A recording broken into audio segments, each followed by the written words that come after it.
राहुल गांधी को ये पता है कि मेरी सदस्यता भी बहाल होगी, मुझे बंगला भी मिलेगा। इसीलिए उन्होंने राजनीतिक चाल चलते हुए अपना बंगला जो था 5 तुगलक लेन का, वो खाली कर दिया। अब इन्हें बड़ी उम्मीद थी कि जिस तरह से ये फैसला हमने किया है कि मुस्लिम ओबीसी का आरक्षण जो है हमने 2 लोगों में बाँट दिया है, तो हिंदुओं में बड़ी प्रतिक्रिया होगी और वो कहेंगे मोदी जी की जय-जयकार, उन्होंने मुल्लों को सबक सिखा दिया है। नमस्कार दोस्तों, हिंद वॉइस में आपका स्वागत है। मैं हूं इकराम, हमारे साथ एडवोकेट अरुण कुमार जी मौजूद हैं। सर, बहुत-बहुत स्वागत है आपका। स्वागत है। तो जानना चाहूंगा कर्नाटक में जो स्थिति चल रही है फिलहाल चुनाव से पहले, और मामला जो मुस्लिम रिजर्वेशन का था वो सुप्रीम कोर्ट में आज उसकी हियरिंग थी, तो वो थोड़ा टला भी है 25 तारीख तक। एक वो बड़ा मुद्दा है। इसके अलावा कांग्रेस में तमाम भारतीय जनता पार्टी के नेता भागा दौड़ मची पड़ी है, उप मुख्यमंत्री तक आ रहे हैं। तो फिलहाल क्या स्थिति बन रही है? बीजेपी की हालत क्यों खराब लग रही है? देखिए, एक तरह से कर्नाटक भारतीय जनता पार्टी में भगदड़ सी मची हुई है और इसका कोई कारण समझ नहीं आता कि अचानक इन लोगों में क्यों भगदड़ मच गई। तो भगदड़ के 2 कारण मुझे स्पष्ट रूप से नज़र आए। पहला तो ये है कि बहुत सारे लोग जो भारतीय जनता पार्टी में दबाव की नीति के तहत सीबीआई से, ईडी से डरकर जो है कांग्रेस छोड़कर या दूसरे दल छोड़कर भाजपा में शामिल हुए थे। अब उन्हें पता चला कि भाजपा का जो किला है वो ढहने की कगार पर है, तो वो वक़्त से पहले जाकर जो है अपनी पुरानी पार्टी में अपना पुराना स्थान लेना चाहते हैं। बहुत सारे लोग जो शेट्टार वगैरह हैं जो कि बीजेपी के बड़े नेता थे, प्रदेश अध्यक्ष भी रहे और सीएम भी रहे, वो भी पार्टी छोड़कर इसलिए जा रहे हैं क्योंकि उन्हें लगता है कि भारतीय जनता पार्टी का भविष्य जो है, वक़्त से पहले जो है खराब होना शुरू हो गया है। एक पुरानी कहावत है कि जब जहाज डूबता है, तो सबसे पहले चूहे जो है, वो उसे छोड़कर भागते हैं। तो ये तो नहीं कहेंगे कि चूहे हैं, लेकिन ये तो घूँसे हैं, बड़ी-बड़ी घूँसे हैं। ये छोड़कर जो है भारतीय जनता पार्टी को छोड़कर जा रहे हैं और उनका जो तरीका है, यानी भारतीय जनता पार्टी का नेतृत्व उन्हें बचाने की, मनाने की कोशिश कर रहा है, लेकिन उनकी बात सुन नहीं रहे और उनमें एक तरह से भगदड़ सी मची है, जैसे भेड़ों के झुंड जो है, भागते हैं, वैसे भाग रहे हैं। दूसरी ओर इसका एक नतीजा ये हो रहा है कि भारतीय जनता पार्टी का नेतृत्व अब ये समझ गया है कि उनके रोके ये लोग नहीं रुकेंगे, क्योंकि राहुल गांधी ने जो पदयात्रा शुरू की थी और पिछले साल पदयात्रा सितंबर में शुरू हुई और उस पदयात्रा का जो नतीजा है, वो जम्मू कश्मीर पहुँचने तक वो लाखों लोगों की भीड़ में आया और सबसे ज़्यादा अगर राहुल गांधी की पदयात्रा सबसे ज़्यादा सफल रही, तो वो सबसे ज़्यादा कर्नाटक में सफल रही। अब उस फसल को काटने का समय आ गया। अब आपने जो बात कही कि ये मुस्लिम आरक्षण का मामला है, क्योंकि भारतीय जनता पार्टी हमेशा एक ही कोशिश करती है कि मुसलमान को बलि का बकरा बनाओ, उसे बताओ कि ये जो है हमारे हक को खा रहे हैं, ये देश के कीड़े हैं, जैसे बहुत सारे लोग कहते हैं दीमक हैं। तो उन्होंने जो मुस्लिम आरक्षण है, उसको लेकर जो है जो पिछड़े हुए मुस्लिम लोग थे, उनके आरक्षण जो 4% था, उसको लेकर 2 पिछड़ी जातियों में यानी ओबीसी और ट्राइबल में उनकी विशेष जातियों में बाँट दिया। बाँटने के बाद उन्हें नहीं पता था कि ये मामला सुप्रीम कोर्ट चला जाएगा और जब सुप्रीम कोर्ट गया तो 13 तारीख को जिस बेंच के सामने लगा, वो केएम जोसेफ और बीवी नागरत्ना की बेंच में लगा और उन्होंने इस आरक्षण को लेकर तुरंत कार्रवाई की। उन्होंने सरकार से कहा कि क्या आपने कोई स्टडी की है? क्या आपने कोई अध्ययन किया है? क्या आपने इस बारे में कोई सोच-विचार किया है? तो आप समझिए मोदी सरकार की बड़ी विशेषता है कि ये सोचने में, समझने में, विचार करने में, डाटा इकट्ठा करने में, रिसर्च करने में यकीन नहीं रखते। वो कहते हैं जो मोदी जी ने रात को सोते हुए सोचा, सपना देखा, वो सुबह जो है सच होना चाहिए। और इसी तरह हम देखते हैं कि हर जगह सरकार की कार्यप्रणाली के भीतर कभी भी आपको ऐसा नहीं लगेगा कि कोई भी काम सरकार किसी से विचार-विमर्श करके करती हो। विशेष रूप से जो शिक्षाविद हैं, जो समाज विज्ञानी हैं, जो राजनीतिक पंडित हैं, जो पत्रकार हैं, इवन अपने ही सांसदों, विधायकों, मंत्रियों से, सचिवों से यानी सरकारी मशीनरी है, ब्यूरोक्रेसी है, उससे किसी से विचार नहीं करते। और इसीलिए क्या करते हैं कि अपना फैसला लाद देते हैं। अब इन्हें बड़ी उम्मीद थी कि जिस तरह से ये फैसला हमने किया है कि मुस्लिम ओबीसी का आरक्षण जो है हमने 2 लोगों में बाँट दिया है, तो हिंदुओं में बड़ी प्रतिक्रिया होगी और वो कहेंगे मोदी जी की जय-जयकार, उन्होंने मुल्लों को सबक सिखा दिया है।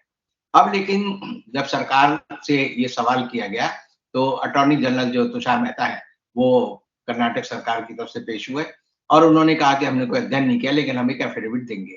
आज उन्हें सुप्रीम कोर्ट में एफिडेविट देना था और एफिडेविट देने के बाद जो है, जो सुप्रीम कोर्ट की प्रतिक्रिया वो बहुत बढ़िया नहीं रही, क्योंकि उसी के साथ आज एक केस लगा हुआ था, जिसे लोगों को बिल्किस बानो के रेप केस का केस मानते हैं और उस केस में लोगों को सजा हुई थी। बिल्किस बानो के परिवार के 7 लोगों को 2002 के दंगों के बाद जो हत्याकांड और बलात्कार औरतों पे हुए थे, उनमें बिल्किस बानो के परिवार के 7 लोगों को मार दिया था। 11 लोगों को सजा मिली थी आजीवन कारावास की, लेकिन भारतीय जनता पार्टी ने बिना किसी प्रक्रिया के एक फाइल चलाई और वो केंद्र को भेज दी या केंद्र ने राज्य सरकार को भेज दी, इस बारे में कोई स्पष्ट नहीं है अभी तक। उन्होंने कहा जी इनको छोड़ दें, केंद्र सरकार ने कहा जी छोड़ दो, राज्य सरकार ने कहा हमने छोड़ दो। अब ये वाला मामला भी इसी बेंच के सामने था, के.एम. जोसेफ और बी.वी. नागरत्ना के बेंच में था।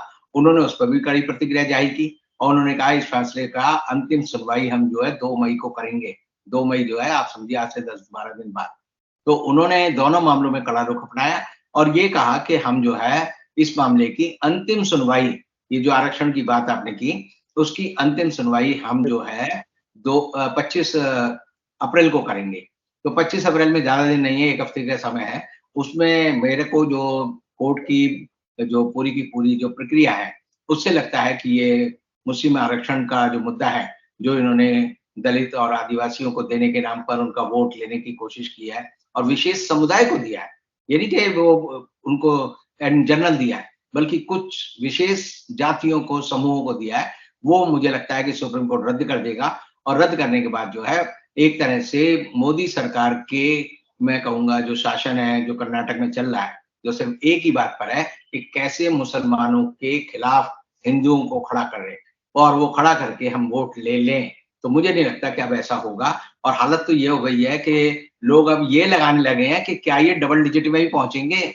यानी डबल डिजिट में पहुँचने का मतलब ये है कि आज भारतीय जनता पार्टी की हालत ये है कि इनकी सीटों को लोग दर्जन के हिसाब से गिनने लगे हैं कि 1 दर्जन सीट आएँगी या 2 दर्जन सीट आएँगी या 3 दर्जन सीट आएँगी या 4 दर्जन आएँगी। तो एक तरह से आप समझ सकते हैं कि भारतीय जनता पार्टी का जो पराभव है, वो कर्नाटक से शुरू हो गया है और अभी जो चुनाव होने हैं छत्तीसगढ़ के, मध्य प्रदेश के और राजस्थान के, उन पर भी उनका असर होगा और एक तरह से जो राहुल गांधी ने जो रणनीति अपनाई है, ये जिस तरह से राहुल गांधी पे ये हमलावर हुए हैं, उसमें राहुल गांधी ने विक्टिम कार्ड जो खेला है, जिसमें राहुल गांधी ने बताया कि ये मुझे बेवजह परेशान कर रहे हैं। अभी 20 तारीख को राहुल गांधी का वो फैसला भी आना है, जो उनको जिसमें 2 साल की सजा हुई है मानहानि के मामले में, 20 तारीख को उसका फैसला आना है और अगर वो फैसला उनके पक्ष में आता है, तो आप समझिए उनकी सदस्यता भी बहाल हो जाएगी, उनका बंगला भी बहाल हो जाएगा और राहुल गांधी को ये पता है कि मेरी सदस्यता भी बहाल होगी, मुझे बंगला भी मिलेगा। इसीलिए उन्होंने राजनीतिक चाल चलते हुए अपना बंगला जो था 5 तुगलक लेन का, वो खाली कर दिया है और उन्होंने कहा मैं 10 जनपद रहने तो जा रहा क्या हूँ। राहुल गांधी विक्टिम कार्ड खेलना सीख गए सर? देखिए राजनीति यही होती है कि मौके का फ़ायदा उठाओ। मौके का फ़ायदा ये होता है, एक कहावत है हमारे यहाँ कि गंगा गए तो गंगादास, जमुना गए तो जमुनादास। अगर मौके का आपने फ़ायदा नहीं उठाया, तो आप जो है उस मौके का फ़ायदा नहीं उठाने की वजह से मूर्ख ही कहलाएँगे। तो राहुल गांधी के पक्ष में इस समय सारे समीकरण हैं और वो राजनीति खेलना सीख गए हैं। उन्हें पता है कि अब मैं दोबारा जो है जब 5 तुगलक लेन दोबारा जाऊँगा तो फिर एक दिन पूरी राष्ट्रीय खबर बनेगी। सारा एक मजमा दिल्ली का हजूम जो है विपक्षी दलों के नेता, सारे पत्रकार सब वहाँ इकट्ठे हो जाएँगे। जब वो संसद में दोबारा अपनी सदस्यता के लिए जाएँगे और स्पीकर के सामने पेश होंगे, फिर उनको एक दिन मौका मिलेगा। तो आप समझिए कर्नाटक के चुनाव जो है ऐसे समय में हो रहे हैं कि हर दिन जो खबर आ रही है, उसका एक स्नोबॉल इम्पैक्ट है। जैसे कि बर्फ में आप देखते हैं कि गोला छोटा-सा शुरू में चलता है पहाड़ी चोटी से और नीचे आते जाते वो जो है बहुत बड़े तूफान में बदल जाता है। तो आज जो है कर्नाटक में कांग्रेस का तूफान है। कांग्रेस जीत की ओर आगे बढ़ रही है और इसीलिए जो छुट-बढ़िए पत्रकार हैं, जो बिके हुए पत्रकार हैं, जिनको बेचारों को रोजी-रोटी यही बात पे चलती है कि कैसे वो राहुल गांधी को या कांग्रेस को या विपक्षी नेताओं को बदनाम करें, वो बेचारे हताश हैं और उस एक तरह से समझिए कि ये भारत के जो नीच किस्म की पत्रकारिता का युग है, उसके अंत का भी एक अध्याय अब नया शुरू हो रहा है। बहुत-बहुत शुक्रिया सर। आपने कर्नाटक की फिलहाल की स्थिति बताई कि क्या कुछ हो रहा है और भारतीय जनता पार्टी को सिर्फ झटके सिर्फ रोड पर नहीं मिल रहे, ग्राउंड पर उन्हें कोर्ट से भी एक तरह से झटका लगने ही वाला है। क्योंकि 25 तारीख को जब इसका फैसला आएगा और 3 दशकों से जो रिजर्वेशन मिल रहा था एक ही झटके में जिसे खत्म किया गया, वो सुप्रीम कोर्ट से बड़ी गंभीरता के साथ सुन रही है। साथ ही आप राहुल गांधी ने अगले जी। 20 दिन जो है भारतीय जनता पार्टी के लिए जो है लोहे के चने चबाने जैसे हैं। रोज़ वो लोहे के चने चबाएँगे और उनके दाँत जो है गिरते रहेंगे। जी सर, बिल्कुल आपने पूरी नज़र बना के रखी हुई है और इस पूरे मामले पर हम आपसे लगातार बात करते रहेंगे। जनता रोज़ाना आपका शो देखती है, तो आप लोगों को कैसा लगता है नीचे कमेंट कीजिएगा, ज़्यादा से ज़्यादा शेयर कीजिएगा। थोड़ा लोगों को ज़्यादा शेयर करो, सब्सक्राइबर में थोड़ी आजकल कमी आ रही है, तो उसको भी पूरा करें। मिलेंगे फिर किसी नई खबर के साथ।